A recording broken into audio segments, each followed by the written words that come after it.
Let's begin!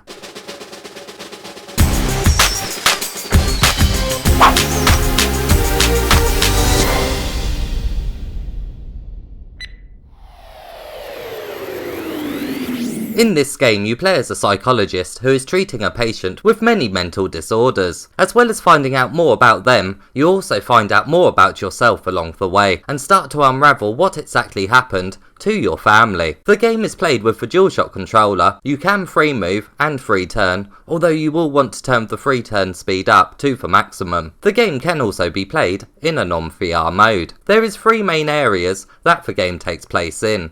These are a house, a hospital, and a garden. These locations are really not that large at all, and you revisit them quite a few times during the game. Upon a revisit, a new puzzle may be there, or a new room will be unlocked for you to explore. As these areas are quite small, and sometimes don't have too many puzzles to solve, loading screens do pop up a bit too frequently in a couple of places. The actual puzzles are incredibly basic, and don't try to bring anything new to these types of games at all. Some can even feel a bit like filler, as some require you to walk all the way back to a room you have already explored once for the solution. Luckily, you can run in the game, and there are some jump scares sprinkled through the journey back to make it slightly more entertaining. The majority of the scares in this game come from jump scares. Admittedly, there was a few here that got me, but that doesn't mean they was well deserved.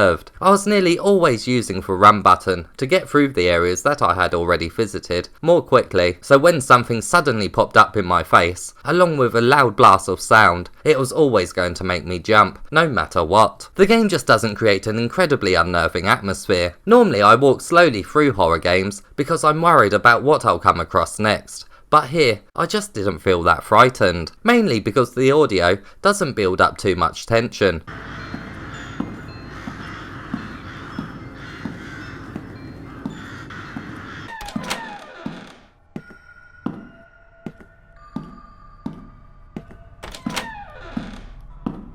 And also because of the simplistic looking locations. The picture quality is pretty sharp, so much in fact that you can read the writing in the world and can see individual specks floating around. The main issue with the graphics though is that the texture detail on most of the furniture and walls isn't that consistent throughout. A lot of the furniture just doesn't have that much detail at all, and the models are pretty basic. It does make the world look bland. The objects you can interact with have much more detail though. It really would have been great to see this quality spread throughout each environment. Not helping matters with the actual locations is the bare minimal amount of objects in each room. Their placement just seems to have been necessary to let the player know what type of room they're in, rather than making it seem like this is a real lived-in world. The game really shines when it turns more surreal with its locations. It plays with transitions, and some cool effects are on display. It's clear that most of the work went into these sections, and I wish there was more of them, especially as they don't last that long at all. Other games have done similar things before in VR, but in a more polished fashion. But still, these moments are still really the highlight of the game. Just like most of these games, the story is told through letters,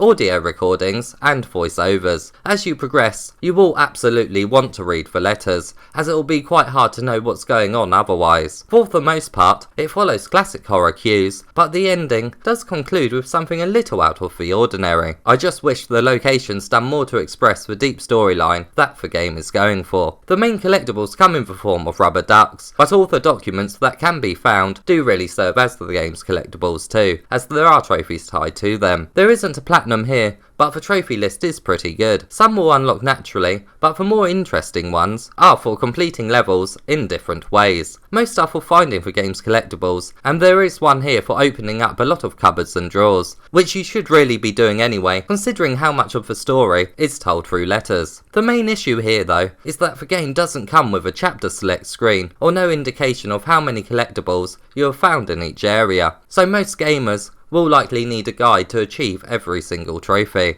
Overall, I didn't hate the game, but I didn't really enjoy it either. I am a sucker for VR horror, so visiting a few creepy locations was enjoyable in itself, but it just never had me on the edge of my seat. One of the main things I love about VR horror is the fact that it forces me to forget that I'm reviewing a game, because if it's done right, it's hard for me to concentrate on anything other than what's right in front of me. But that wasn't the case here. More often than not, I found myself looking at how things could be improved. Having a game in VR really can elevate it, but the world really needs to be interesting to explore, which sadly isn't the case here. It does feel and play like one of their many indie horror games that you find on the PC in the Steam store. Sure, these can be alright for killing an hour or two, which is the case here, as it took me around an hour and a half to beat, but most will likely want a high quality horror experience that not only builds up tension, but lands with all of its jump scares throughout.